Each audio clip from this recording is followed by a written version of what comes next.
Hello everybody, welcome back to the channel, and oh my god, I have been waiting to make this video for so long, but it is finally here. Today we are going to talk about update 0.2, but since we've already been doing a lot of that, today I actually get to show you the update. Finally, it's here, it's ready, it's functional, and I can show you all the new stuff in-game. There's a lot to go over here, so first I'm just gonna do a general overview of the new mechanics and stuff. I'm not going to go too far in depth because this video would just be way too long, but keep in mind I'm going to be doing in-depth guides of everything in the new update in the future, and I'm pretty sure you guys are going to want to see that, so make sure you subscribe to the channel so you can see that. Also, I'm starting my own Deadside server. Finally, right? The server will be run by me and my admin team. It's going to be first person only. I think the squad limit is going to be maximum at 3. It's going to be more of a vanilla server, but it's going to be a good time. So, I'm going to open that up soon. It won't be up as soon as this video goes out, I don't think. Maybe it will, but all you got to do is search loaf up in the server browser, and if you see my main server, go ahead and join. Otherwise, I know you guys are excited, so let's not waste any more time and take a look at the update. So, first thing you might notice, and it's the first thing I noticed when getting into the private test server, was oh my god, everything looks beautiful. I'm not exactly sure what they did this update. I'm pretty sure they changed the skybox. I'm pretty sure they changed the lighting. Maybe they adjusted color. I don't know. Everything's a lot more clear. Everything's a lot more colorful. The game doesn't have this gray or orange kind of monotone look to it anymore. I think it looked alright before, but now it's just, it's beautiful. The daylight cycle seems to be a bit slower now, so you will have longer sunsets, the sky will be a nice beautiful pink for a while, and nights are a little bit darker it seems, and they also last for a bit longer, so you can have some interesting gameplay there. I won't talk too much of this because you're going to be seeing the new graphics throughout the video, but just to compare, here we have a screenshot from the old version of the game and how it looked, and here is a screenshot from the same location in the new update, and I'm sure you can just tell instantly how much better it looks. So, let's move on. Next, let's look at the map expansion, and here you will see there is a pretty big swath of area that has been expanded. They're planning to add more structures here, so the amount of structures and points of interest are not the final amount, so do keep that in mind. First, let's start at the harbor here, and I'm sure you'll notice that there's been a lot of new textures put here. They showed this in some screenshots already, so I'm sure this isn't a huge surprise, but it totally has revamped this entire area, and it should be pretty fun. You can also climb this entire crane, and you can look over into the south areas of the water. You can kind of see pretty well into Bergovie. Should be a pretty fun location to sit at. And speaking of Bergovie, this area is much cooler than it was before. You can't go in all the buildings. The big 9-story ones are not populated and open yet. I think they're planning on doing that in the future. It was just taking too much time. But the 6-story ones you can go into. You can go into pretty much every room on every floor, so you can get a lot of angles. You can sit at the balcony. And if you go in the top of the building, there's usually going to be some scavs sitting up there. And I think they will shoot at you from the top of the building, elsewhere on the ground. There should be some pretty cool, like, early game combat. I know a lot of people down south like to run shotguns, and you don't see as many super geared people down there, so I'm just imagining a lot of double barrel fights in these big high rises. It should be pretty cool. North of Bergovie, there's also that little point of interest where an easy and medium mission spawns. I'm not exactly sure what to call this area. I know it's a factory, but they've totally expanded this whole area, so you have some new factory textures here, and they kind of connect to the new area. I'm not sure if the bots from the mission will come into this new space, but it's definitely going to help alleviate some of the pressure that was on that main building. It basically was just like 2 stairwells that people would sit there and camp. Now, I'm not going to show too much of the old map in this video because, well, it's an old map, but they have added new textures around. I know Cherney looks a bit different. Everything just has a little bit of love to it. So, let's continue down into the new south area, and we're going to stop at this first little gray dot. It's kind of just a little industrial area. There's some bots sitting in there. It's nothing too crazy, but it's there. Then following this main road, we get to another dot, and that is another industrial area. Easy and medium missions will spawn here, and the bots will kind of just be spread around. A lot of them will be inside. I've already had some fun PvP here during the test server, so I'm sure I'm going to have some fun PvP when the game goes live. But overall, I haven't seen any crazy loot spawning here, so I'm gonna guess it's just kind of a typical lower tier industrial area, but who knows, maybe there's some good stuff that spawns in here. Continuing west from there, we have I'm gonna call it Alex Skiva. I've been having fun calling it Alex Skeever, but this town is sort of a long little stretch across a road. There's plenty of bots that spawn there. It's covered by a lot of bushes and stuff. Nothing too crazy or cool, but still a nice and pretty spot regardless. And west of there, we have the factory. Now, I called this thing Harbor for a while, or the Harbor Factory area. But it wasn't until one of the community managers called it, I think, Himash, which is Russian for kind of factory. I'm not exactly sure how it works, but there is a sign here that says that exact word, so it's definitely called the factory. But here there are actually two missions. The more north mission has bots around the harbor area, kind of in a more northern section. There's a lot less cover. I've had a lot more trouble trying to do that one. And the more south one is in the more heavy industrial area. I think they're all kind of in one building. I know they're spread out a little bit, but most of them are going to be in this 3-story building here. And because it's a hard and epic mission, you're going to get some pretty good loot from doing this. Other than that, this area has some pretty decent spawns here. I think people said they got explosives from this area, which I'll talk more about those later, but there's going to be some decent loot here and a lot of very, very fun PvP. I mean, look how many places you have just to get up and shoot. Pretty much anywhere here, if you want to get on top of it, you basically can, unless it's something weird like a very tall pipe.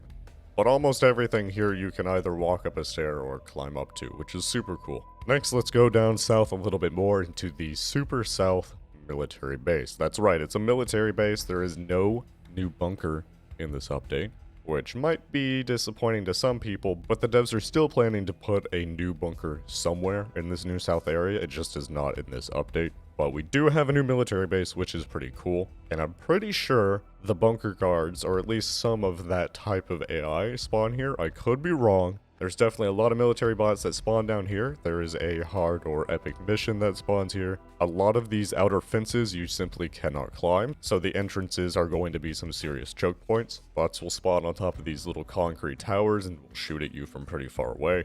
It's a pretty nice area. It's kind of like a smaller, more condensed down northeast military base. Northeast of there, we have Krasno. This is one of the larger towns down south. I would compare it to Cherny in its style, at least being in kind of a open field and how large it is. But it should be pretty good for early game stuff. I might have missed something here. I didn't spend a crazy amount of time exploring the new area, but there is a lot here worth investigating, and the new factory area is super, super cool. It is one of my favorite spots in the whole map now, I'm pretty sure. So, that's the new map. But what else is new in this update? One of the big new things is the new weapons and attachments. First, let's go through scopes. We have this new 2x hunting scope, and this is a very common scope you can find on bots using S85 sometimes, and it's also pretty cheap about everywhere I found it. So, it seems to be more of a early game focused scope. It's not going to give you a huge amount of range, but it does provide a very nice sight picture to stretch your capability just a little bit more. Next we have the Hollow Sun.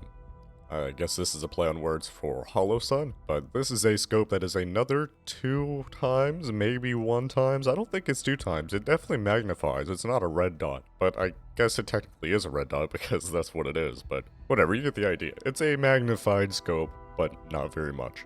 Other than that, we have the Elcan scope, but the Elcan is a 4.5 power scope. Or at least I've been told. It's definitely at least a 4x, but this is something meant for more longer range stuff. And yeah, it has the basic Elcan reticle. It looks pretty nice. Should be good to run on DMRs, you know, like the VSD. It's perfect on the VSD. But other than that, there's not really any crazy scope stuff going on. There's no dual scope hammer action, by the way. I know you're wondering. That's coming in future updates, but not in this one. Now, next we have Compensators. Now, Compensators are very interesting because they've completely changed the recoil of about every weapon in the game. So, now your weapon will not come with any stock compensator. It might still have one modeled on the end just because that's how they're modeled, but your weapon stock is not going to have very good recoil patterns now. It's not totally uncontrollable. It's not like Escape from Tarkov where you pick up a stock AK and it's like, wow, this is not working very well. No, it's still pretty fine. It's just you might have trouble at medium range now, spraying full auto. Stock recoil across the board for every weapon, or just about every weapon. Some don't have compensators mounted on, like the VSD obviously, but recoil pretty much across the board has been increased, but the compensators greatly reduce that recoil. A lot of weapons in game have compensators. I'm pretty sure I can list all of them off my head. I might miss one here, so bear with me, but we have the BB-19 compensator, the P90 compensator, the MR5 compensator, the UMR45 compensator,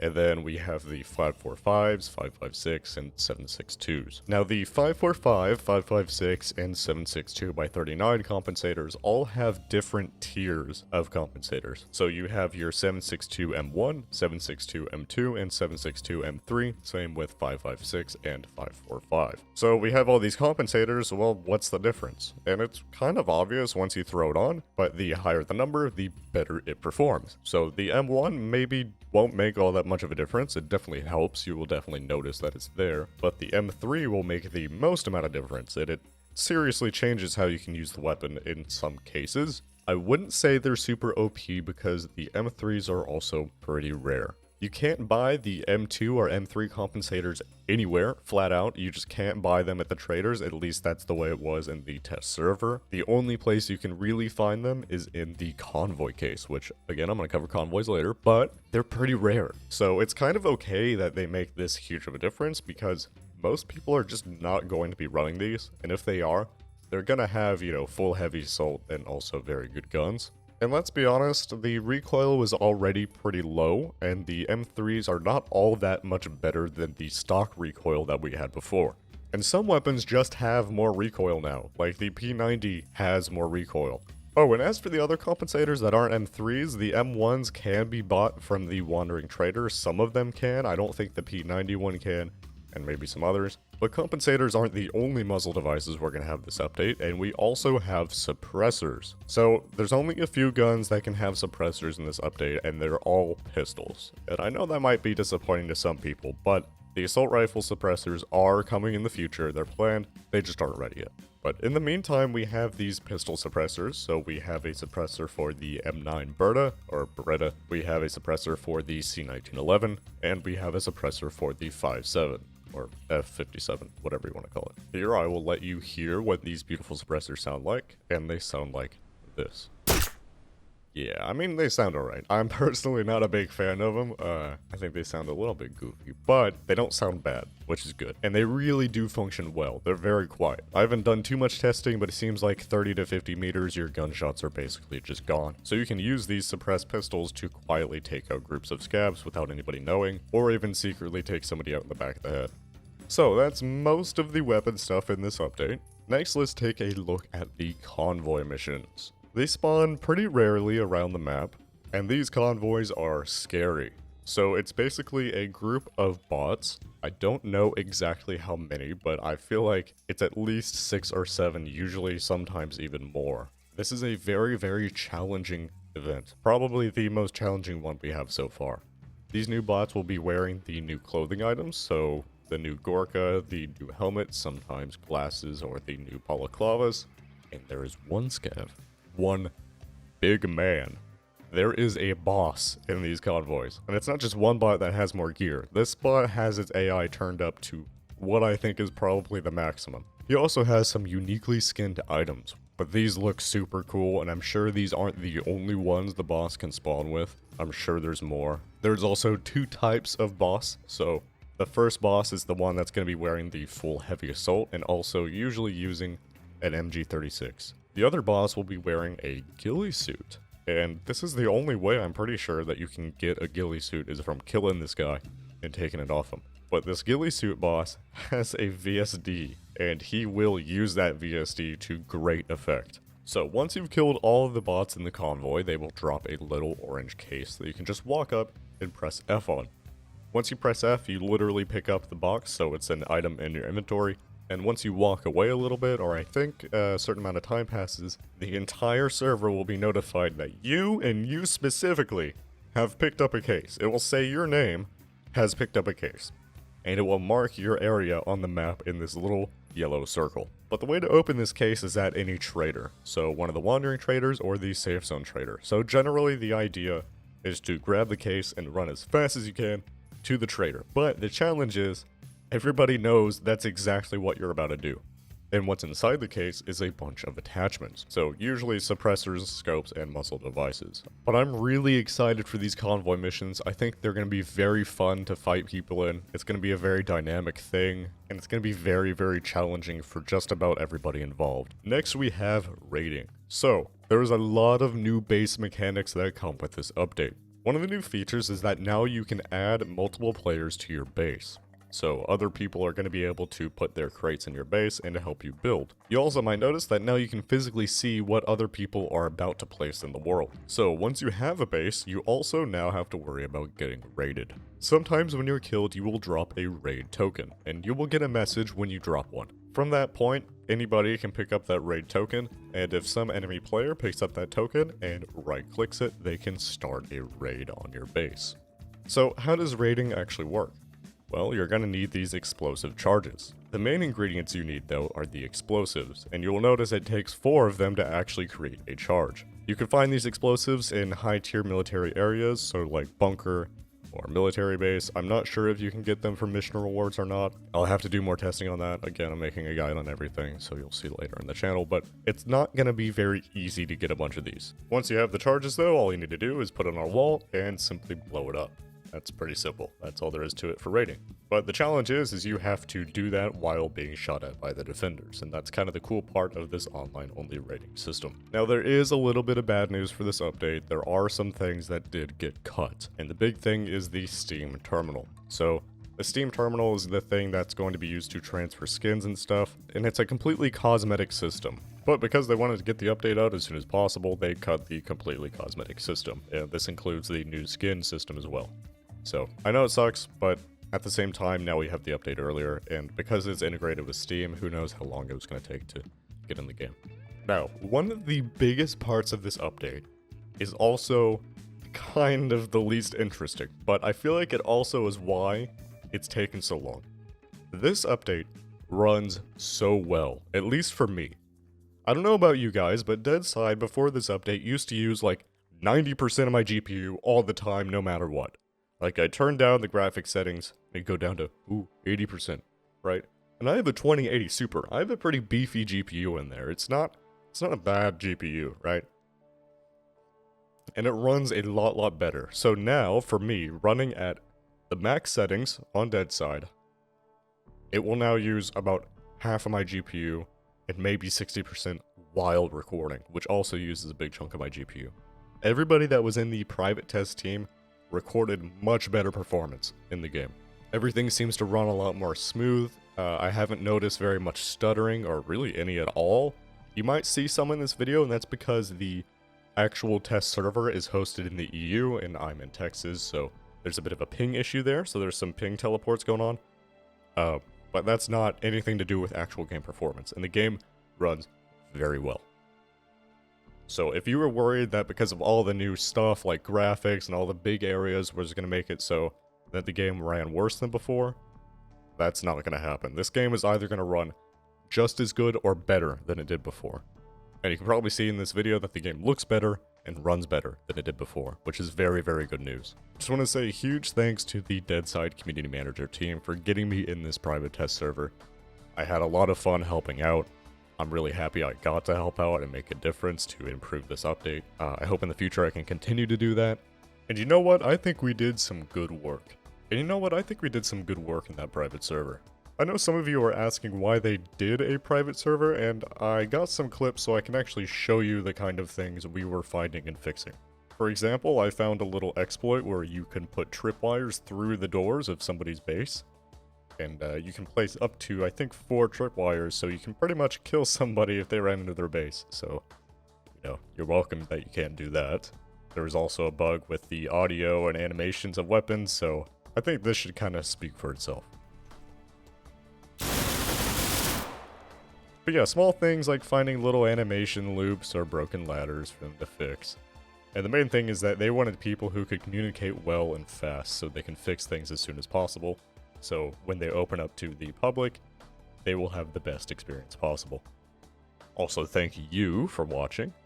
I have a link down below to my Discord if you want to get in the server. Also, subscribe to the channel if you want to see the upcoming guides. This month is going to be very busy. I'm going to be putting out tons of guides, tons of information. I'm going to be doing some gameplay videos. It's going to be a good time. I'm very excited to start making some cool content for this game. So, subscribe if you want to see that. Other than that, I think that's all I have for now. And I will talk to you guys later. See ya.